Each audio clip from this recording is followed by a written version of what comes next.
heaven and help. There is a correspondence of all things of heaven with all things of man too. 96. The correspondence of the two kingdoms of heaven with the heart and lungs is the general correspondence of heaven with man. There is a less general correspondence with each one of his members, organs and viscera, the nature of which will also be noted. In the grand man, which is heaven, those in the head excel others in every good, for they are in love, peace, innocence, wisdom, intelligence and the consequent joy and happiness. These inflow into the head and into those things belonging to the head with a man, and correspond to them. In the grand man, which is heaven, those who are in the breast are in the good of charity and faith, and they, in like manner, inflow into the breast of man and correspond to it. Those, however, who in the grand man, or heaven, are in the loins and the organs devoted to generation are in conjugial love. Those in the feet are in the lowest good of heaven, which is called spiritual natural good. Those in the arms and hands are in the power of truth from good. Those in the eyes are in understanding. Those in the ears are in attention and obedience. Those in the nostrils are in perception. Those in the mouth and tongue are in the ability to converse from understanding and perception. Those in the kidneys are in truth, searching, separating and correcting. Those in the liver, pancreas and spleen are in various purifications of good and truth, and so with the rest. Those inflow into the light things of man and correspond to them. The influx of heaven is into the functions and uses of the bodily members, and since the uses are from the spiritual world they take on a form by means of such things as are in the natural world, and thus present themselves in effect. From this is correspondence. 97. For the same reason these members, organs and viscera have a like significance in the word, for everything there has a meaning in accordance with correspondences. Thus the head signifies intelligence and wisdom, the breast charity, the loins conjugal love, the arms and hands the power of truth, the feet what is natural, the eyes understanding, the nostrils perception, the ears obedience, the kidneys the examination of truth, and so on.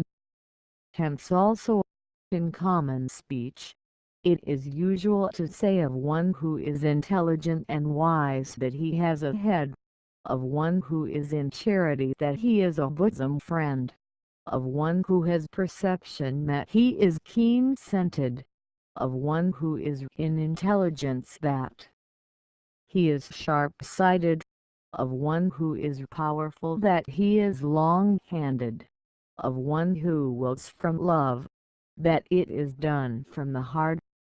These and many other sayings in man's speech are from correspondences.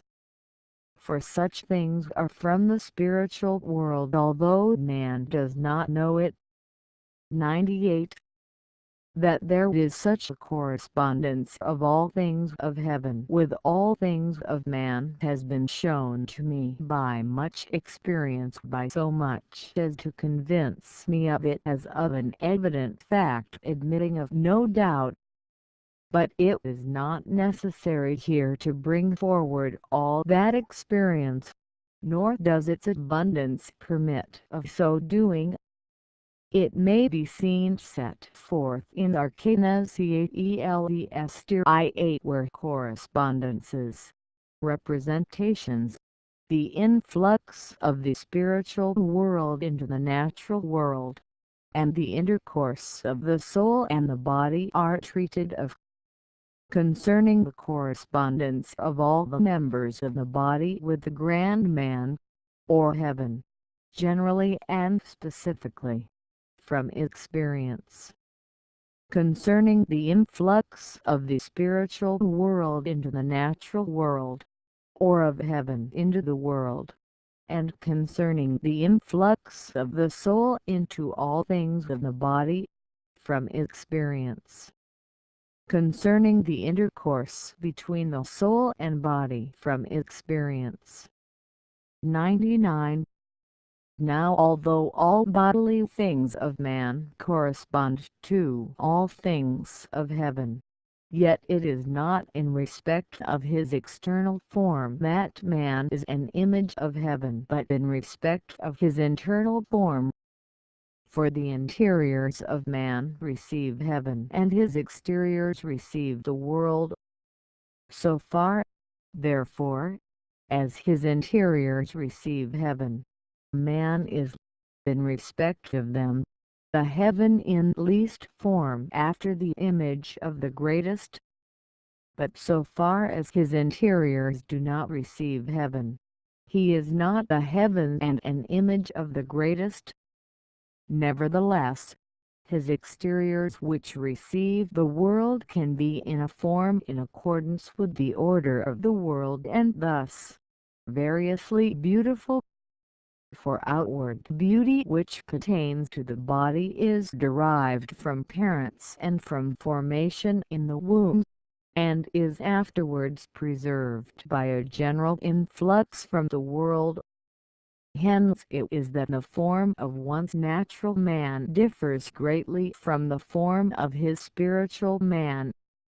Several times I have been shown what was the form of man's spirit, and in some who were beautiful and charming in appearance the spirit was seen to be so deformed, black and monstrous that you would call it an image of hell, not of heaven, while in others not beautiful in outward form, there was a spirit beautifully formed, pure and angelic. Moreover, the spirit of man after death appears such as it was in the body when living in the world. 100. But correspondence extends far more widely than to man.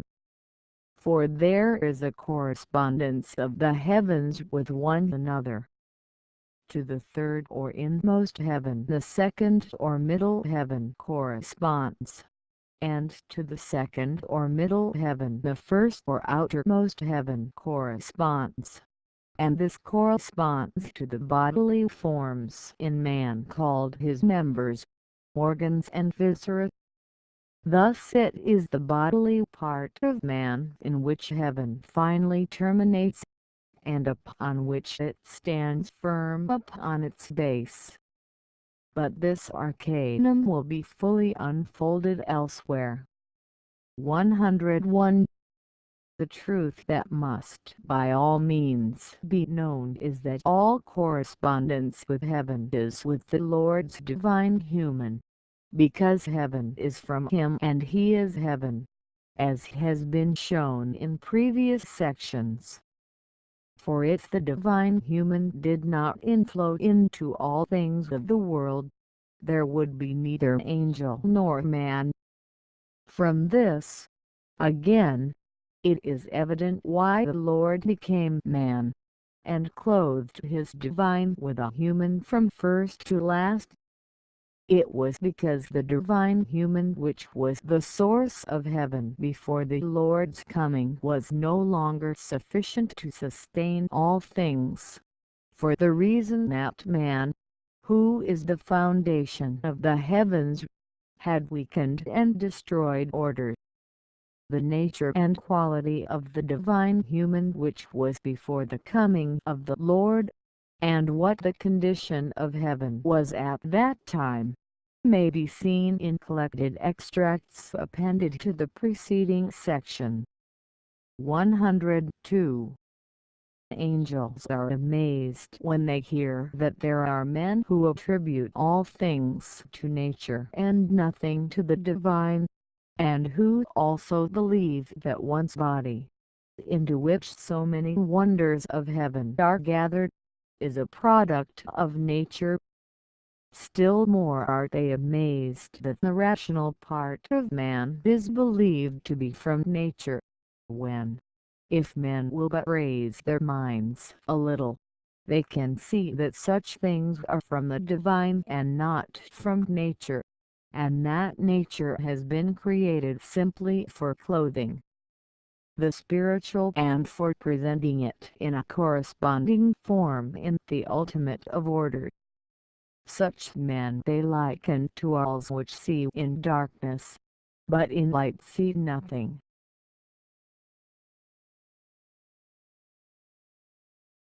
Next, I will post an article that says, "There is a correspondence of heaven with all things of the earth." Thank you.